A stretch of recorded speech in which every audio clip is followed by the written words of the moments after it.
before any other, the obvious choice was the Kenyatta Drive that connects Malawi's House of Parliament to Malawi's largest hospital. Indeed, it is no accident that the city of Mzuzu in the north of Malawi, the city of Lilongwe in the center of Malawi, and the city of Blantyre in the south of Malawi all have at least one road named after Kenyatta. All this is because the founders of my nation wanted to make it clear for generations to come that those celebrated as heroes in Kenya's struggle for independence are celebrated as heroes in Malawi. And Mzee Jomo Kenyatta epitomizes all such heroes, and many that I am learning even today. The bottom line is this: whatever path you take to trace the history of independence in Kenya and Malawi, one fact is clear and indisputable. The struggle for independence in Kenya and Malawi did not just take place simultaneously, it also took place symbiotically. So by celebrating this day together, we renew our brotherhood in the struggles we face and share. By celebrating this day together, we rekindle the flames of love and friendship between our peoples. By celebrating this day together, we reignite the solidarity our nation's founders established between us. And by celebrating this day together, we rejoice in the freedoms that light our path into the future. And as I stand here with you all, I see that future. The future I see for our two nations is one of shared exchanges from shared hospitality. The future I see for our two nations is one of shared prosperity from our shared opportunities. The future I see for our two nations is one of shared victories from shared struggles. The future I see for our two nations is one of shared celebrations of shared heroes past, heroes present, and heroes future. It is we, Kenyans and Malawians, who must fight for that future.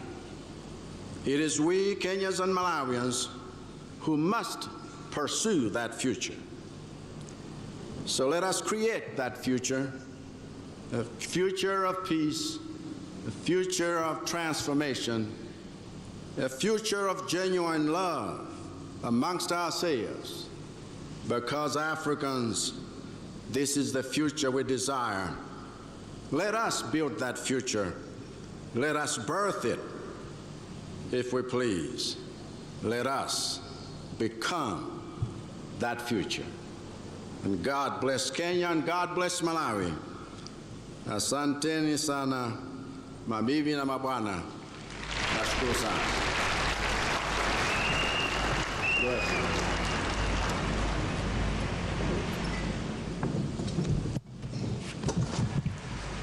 Thank you very much, Your Excellency.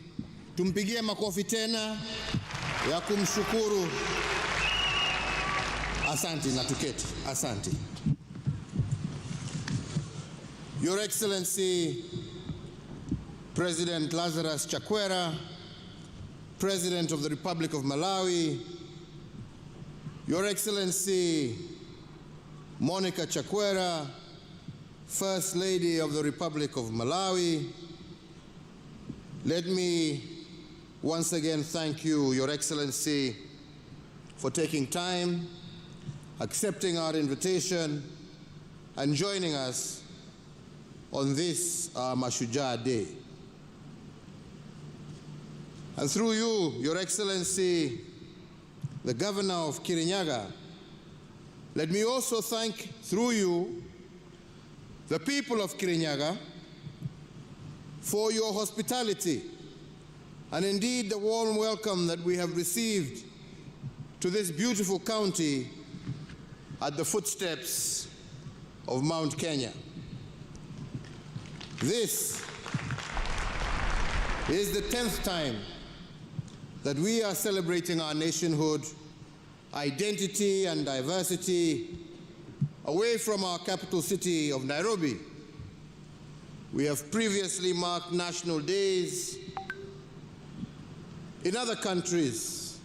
We have been to Kisumu, Kisii, Nakuru, Kakamega, Narok, Nyeri, Machakos, Meru, and Mombasa.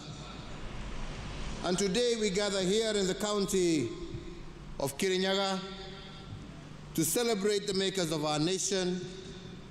We celebrate all the men and women who laid the foundation stone of our nation, and we also commend all those Kenyans who made and continue to make extraordinary contributions to bring our nation closer to her destiny of being a better, more just, more equitable, and more prosperous nation for all. At independence, the makers of our nation sought to secure a nation devoid of exclusion, disunity, and oppression.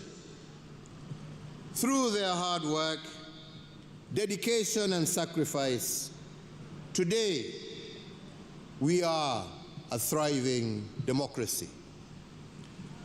That generation of nation builders chose hope over pessimism, unity over division, faith over fear, and purposeful sacrifice over narrow interests of the day. When they encountered obstacles, they reminded themselves that an obstacle is what you see when you set your eye off the goal. But like the heroes of faith in the Holy Scriptures, some of those men and women died without beholding our free land or realizing their promise. However, they are immortal, as they will live on in the pillars of the strong and free nation that they built, and in the hearts of eternally grateful generations of Kenyans who followed them. Mashujaa Day is their day, but it is also our day to remember them, to celebrate them, and to renew our commitment to the values upon which our nation was founded. Celebrating Mashujaa Day in Kirinaga County is significant for a number of reasons. Firstly, this county is named after the mountain of mystery, Kirinyaga. According to traditional folklore, the mountain of mystery was created as God's resting place and a sign of his wonder. After God created the earth, this is where he is said to have rested to admire his workmanship. This mountain, standing tall, was also not just a place of rest and a shrine for worship. It was also a place of renewal, a place of honest conversation, and a place for bonding and reconciliation. We can also note that celebrating Mashujaa Day in Kirinaga County has a second historical significance, since this county bears the name of this great mountain, and so too our nation. According again to folklore, the naming came from one of the pioneer heroes called Chief Kivoi wa Mwendwa, born 240 years ago in 1780. One of the early colonizers who befriended Chief Kivoi was Dr. Ludwig Krapf, a German missionary from the Anglican Church Missionary Society. And on December 3rd of 1849, Chief Kivoi brought Dr. Krapf to Kirinyaga to behold this mountain of mystery.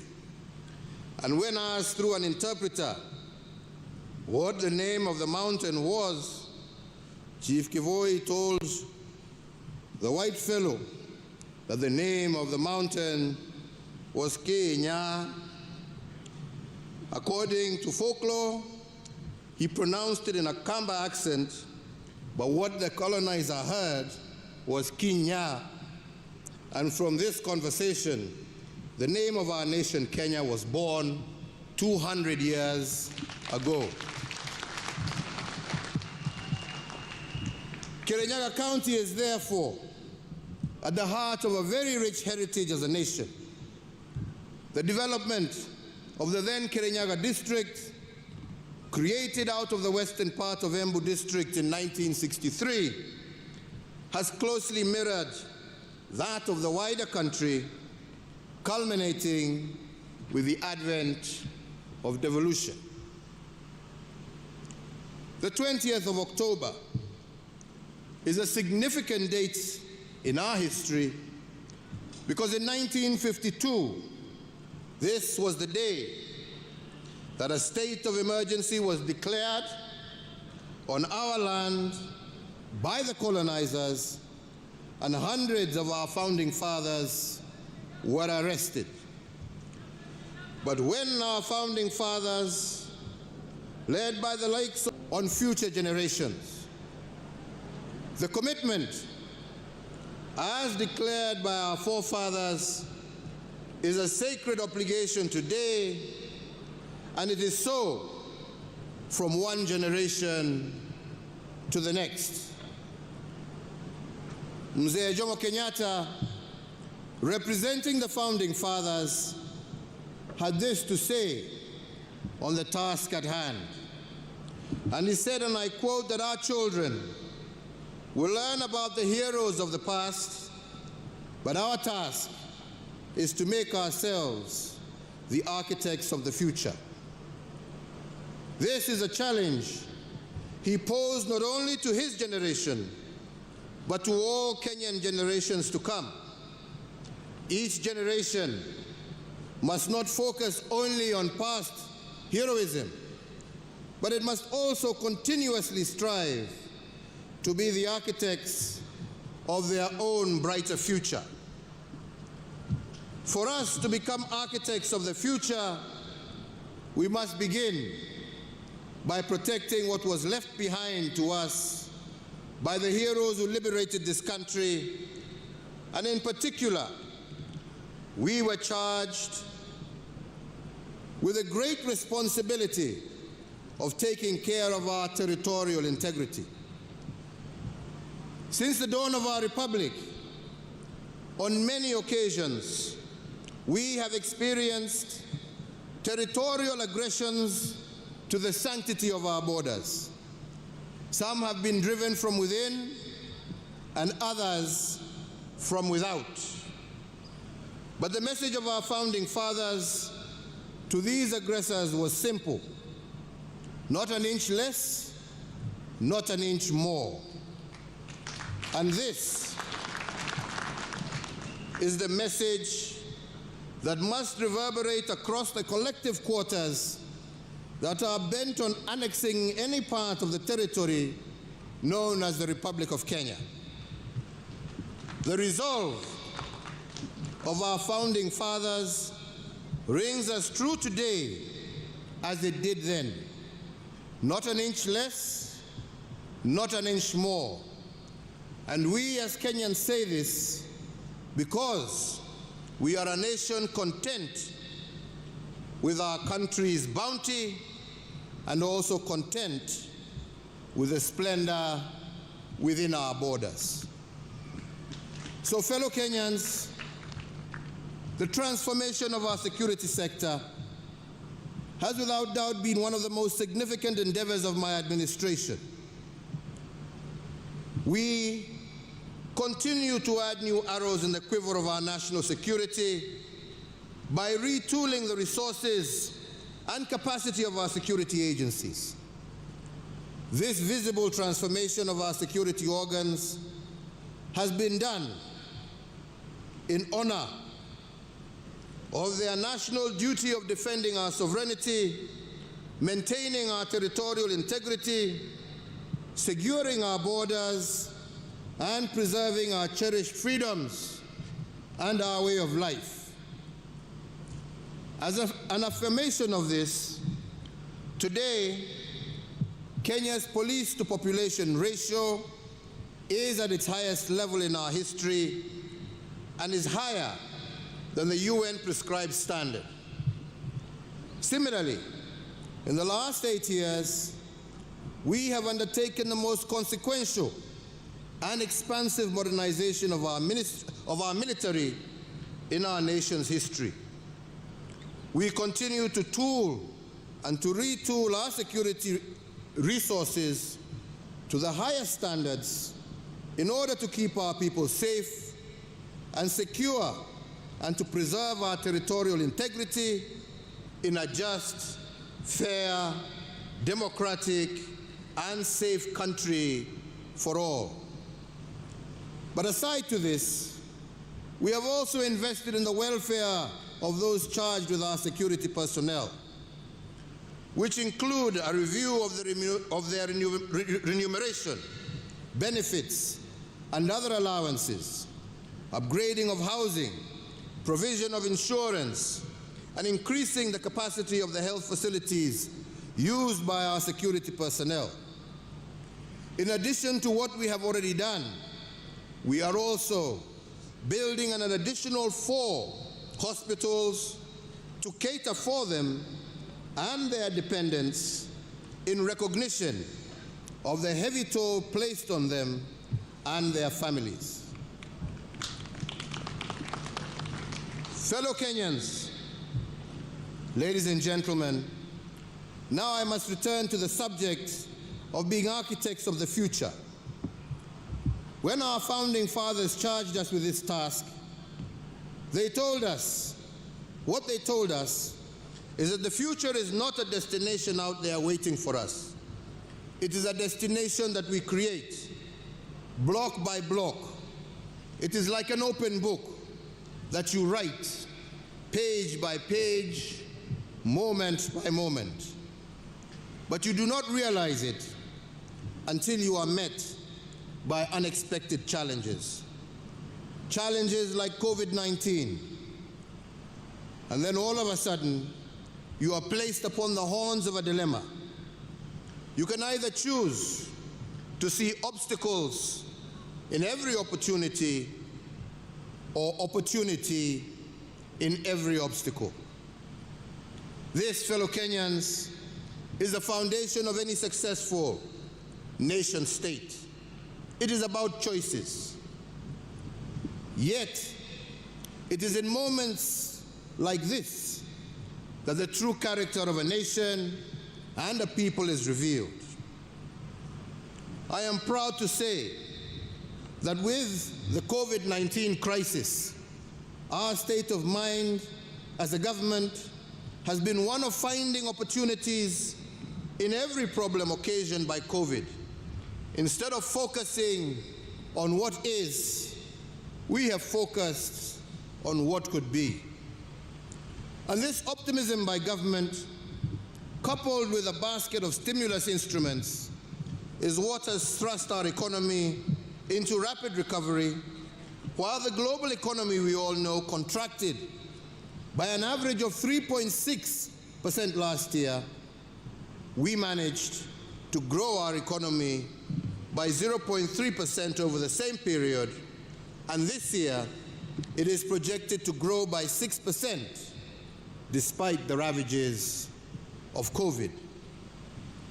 In recognition of the extraordinary and exceptional nature of the pandemic, the government, as the guarantor for enjoyment of social economic rights, issued targeted responses to the pandemic to cushion Kenyans against the effects of the pandemic.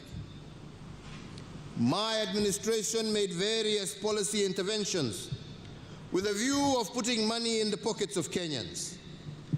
This included various tax reliefs, an 8-point stimulus program of some Kenya shillings 56.8 billion, and Kazi Mtaani to cushion our youth from COVID-related unemployment and other vulnerabilities.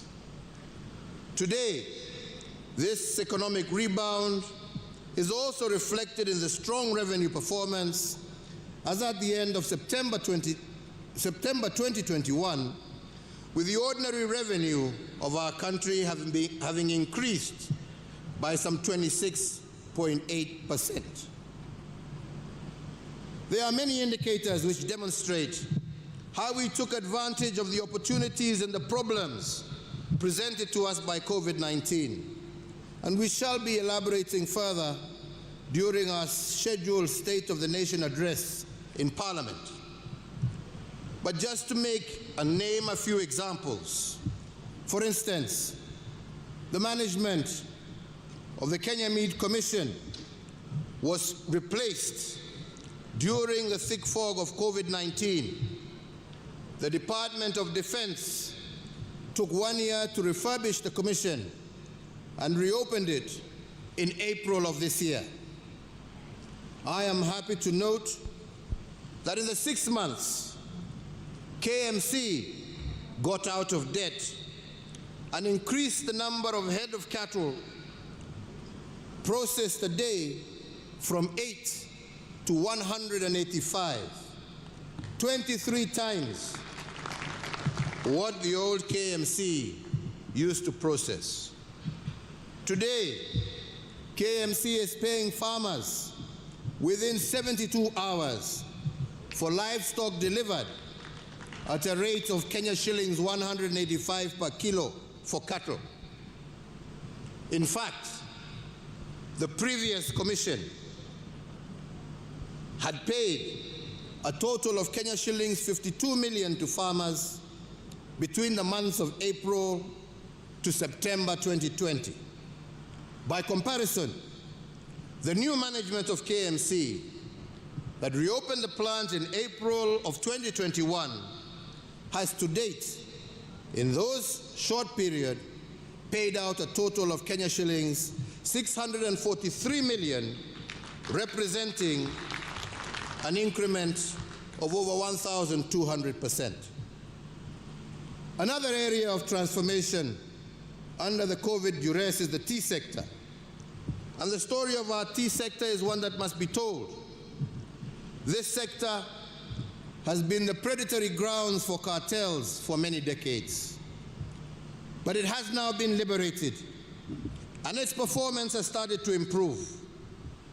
On account of the reform measures implemented by my administration, the price of Kenyan tea has increased by 42% in the last 1 year alone, and the minimum auction price of tea now stands at $3 per kilo, the highest price on record for the last 5 years. Indeed, it is expected that our tea farmers will receive a healthy bonus at the end of June 2022, signaling a return to the good old days of Chai Bora, Pesa Bora. In the coffee sector, again, I am pleased to report that the determined efforts of our government to root out corrupt cooperatives that have been predating on our coffee farmers have borne fruit. The revitalization of the new KPCU by government has brought healthy competition into the coffee milling activities. And as a result, farmers in high-yielding areas like here in Kirinyaga are now receiving upward of Kenya shillings 100 per kilogram for their coffee, up from the average Kenya shillings 25 per kilogram in 2019. Milk production is another area, and as part of our efforts to ensure a reasonable rate of return for our dairy farmers, my government introduced a pricing guideline, and this has seen farm gate prices increase from Kenya shillings 27 per litre in January of 2020 to a high of Kenya shillings 40 per litre as of September 2021. On rice, I did, when I visited Kirinyaga last, direct that the Kenya National Trading Corporation purchase all the rice, not only from Wea, but also from Kano Plains, for onward selling to our disciplined forces, prison services, as well as to our boarding schools. And I am pleased to confirm that last year, out of 6 rice cooperatives nationally, Mwea Rice Growers Cooperative sold the most bags of rice to government. And in fact, for every 10 bags sold to government, Kirinyaga farmers sold 7. And out of this, they realized a total revenue of over 1 billion Kenya shillings. And in order to promote our rice farmers, I did direct the Ministry of Agriculture to secure the continued purchase of the upcoming crop so that we can maintain and continue this transformation. But ladies and gentlemen, it is the transformation of our health sector that is probably the most phenomenal testimonies of how we transformed COVID obstacles into opportunities that expanded our health facilities. In Nairobi alone, we have constructed over the period and operationalized 15 level 2 and 3 hospitals in various informal settlements through the Nairobi Metropolitan Service. And there are another 15 currently under construction. One of the unintended benefits of the pandemic is that we have increased, as a country, our ICU capacity by an impressive 502%, from 180 to 651 ICU-ready beds across the country. And similarly, our total hospital bed capacity as a country has increased by 47%, from 56,069 in the year 2013 to the current figure of 82,291 hospital beds spread throughout the country. During the COVID-19 pandemic, we have improved our oxygen generation capacity in all our public health facilities, from 3 million liters per day in March of 2020 to 32 million liters per day in October of 2021. We have further increased the number of reference laboratories that can test for notifiable diseases of international concern and public health importance, from one single laboratory in March of 2020 at the beginning of the pandemic to what we have today, which stands at 95. Fellow Kenyans, I just wish to remind you that at the beginning of the pandemic last year, we used to ship our samples for testing in South Africa, and the result turnaround time would be anything up to 5 days onwards. Today, we have our own capacity. These strategic diagnostic investments have strengthened the country's healthcare system, especially in response to the COVID-19 pandemic, and will propel us faster towards the attainment of universal health coverage and fortify our country's preparedness for future global health security challenges. The health workforce is a key pillar of every healthcare system, yet many times it turns out to be the weakest link, typically seen as a cost driver instead of an area for public and private investment in health service provision. In a bid to bridge the gap in human resources for health, the government has progressively recruited an additional 36,900 healthcare workers in the last 9 years, bringing total public health workforce to what it is today, 75,000 health workers.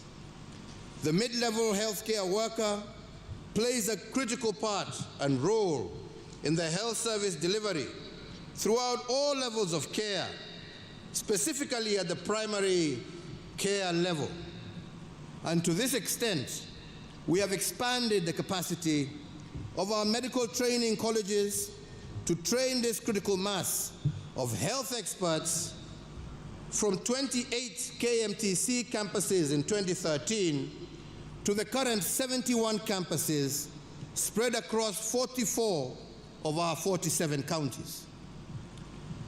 My administration has also put in place a comprehensive nationwide program to upgrade selected hospitals in all the 47 counties through provision of specialized, modern, state-of-the-art medical, diagnostic, and critical care equipment.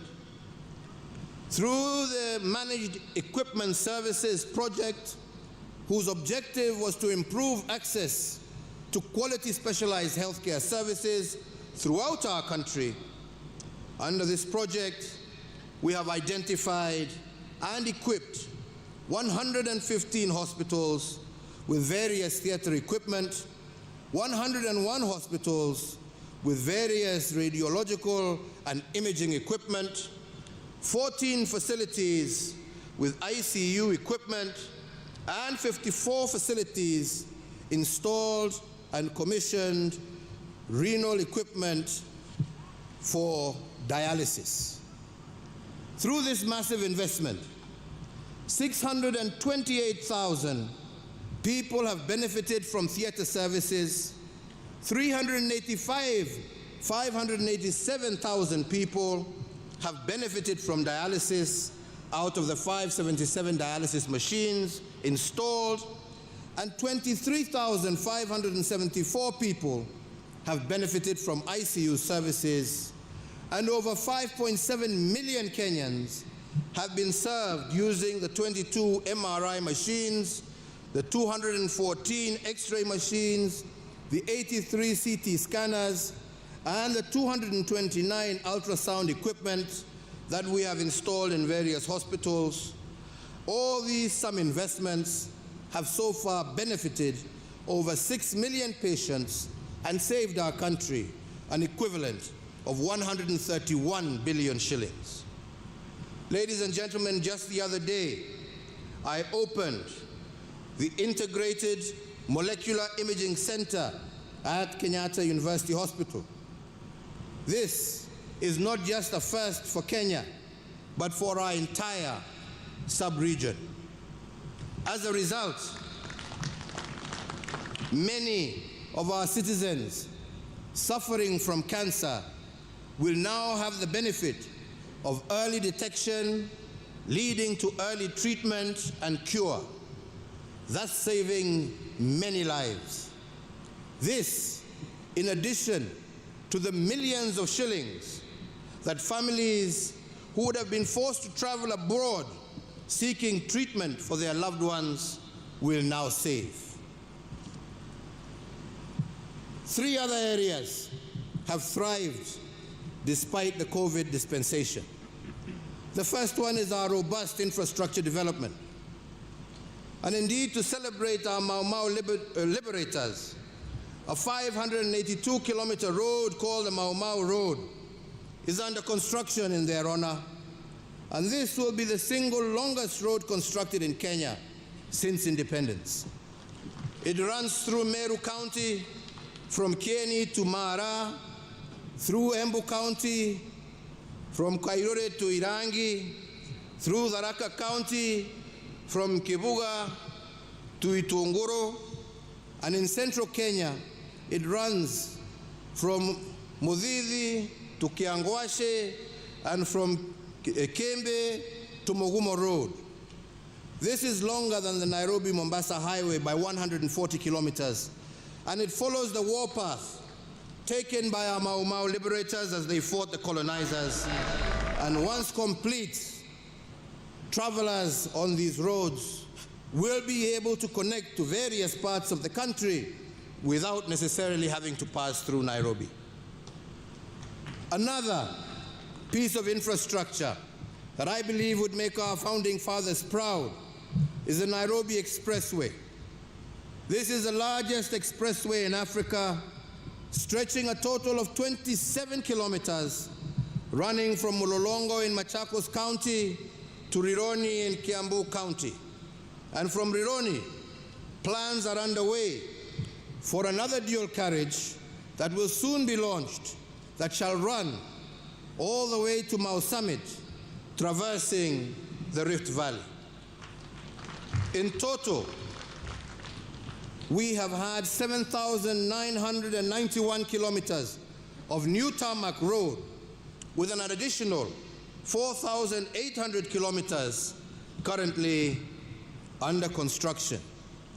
The major flagship road projects include the Isiolo Mandera Road, Garissa Nuno Mudogashi Wajir Road, Lokicha, Lodwa, Lokitang, Nakadok Road, the dueling of the Kenol Sagana Marua Road, the expansion of the Mombasa Mariakani Road, the Garsen Witu Lamu Road, the expansion of Makupa Bridge and approach roads, the expansion of the Athi River Machakos Turnoff Road, the Ahero Kisii Sibania Road, the Kibwezi Mtomo Kitui Road, and the reconstruction of the Kitale Kapenguria Lodwa Nakadok Road to the border with South Sudan, to name but a few.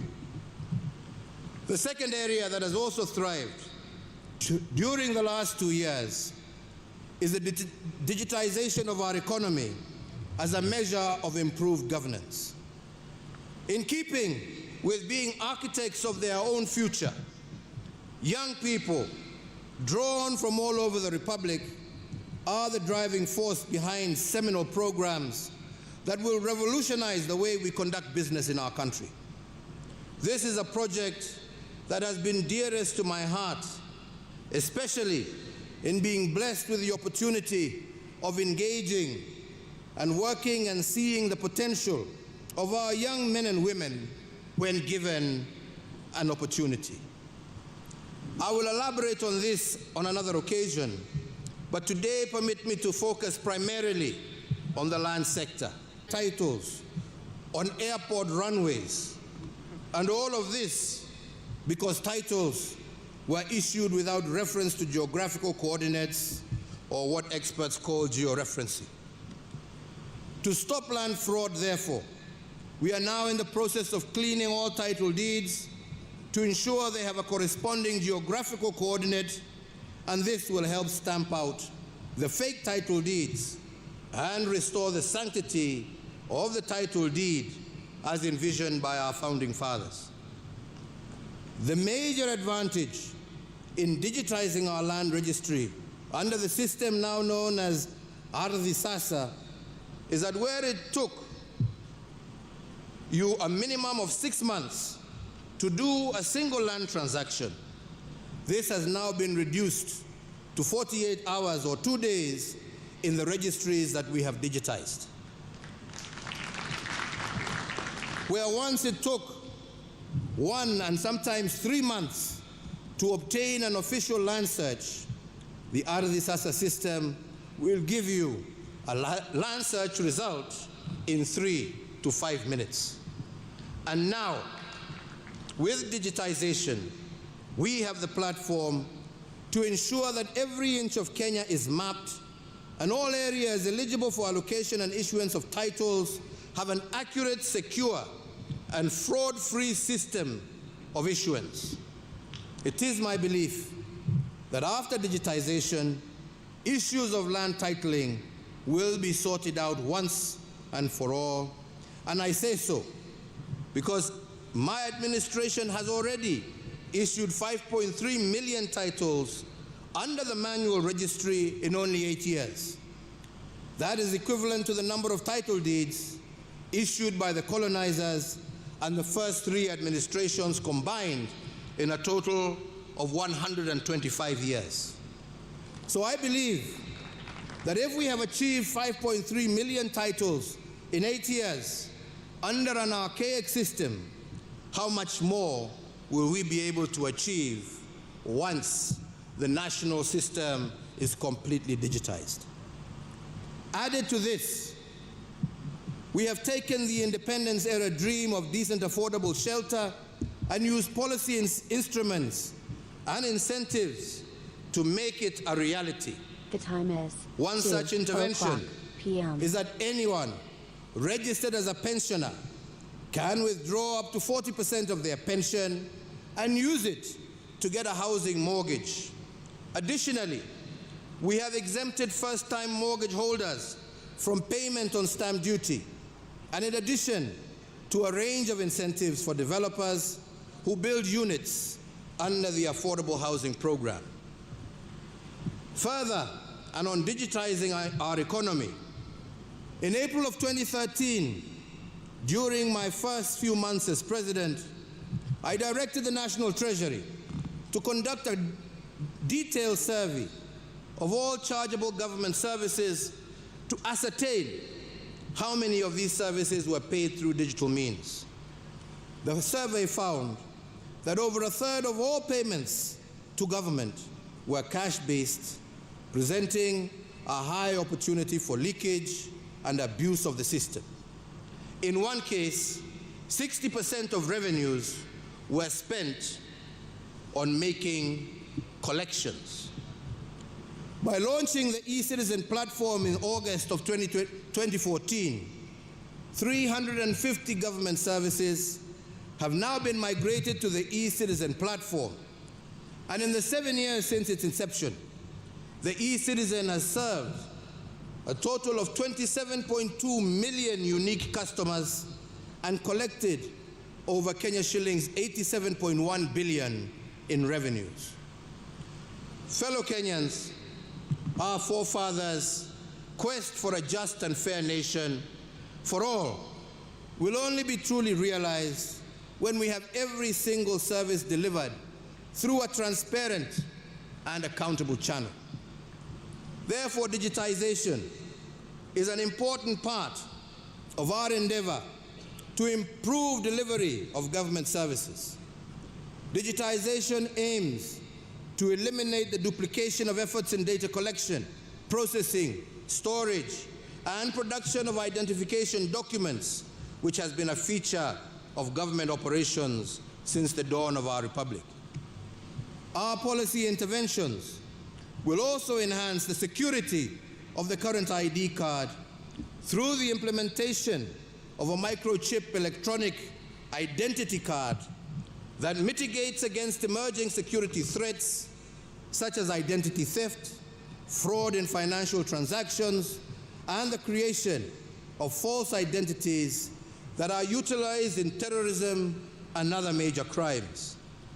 This improved identity card will also be used as a secure travel document within the East African region.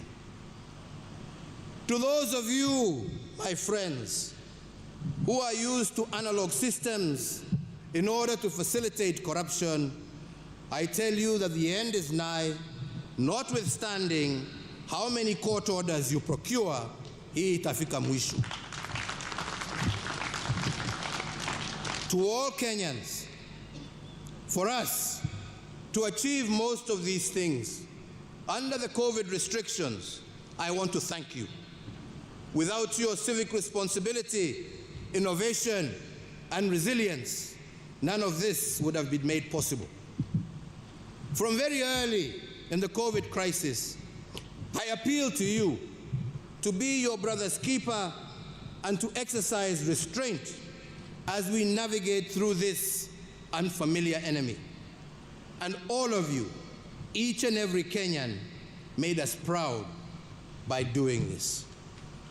The vision of our forefathers was a nation free of ignorance. The remnants of ignorance will only be uprooted from our midst when we continuously build the capacity of our citizens to remain abreast with the demands for a rapidly changing world.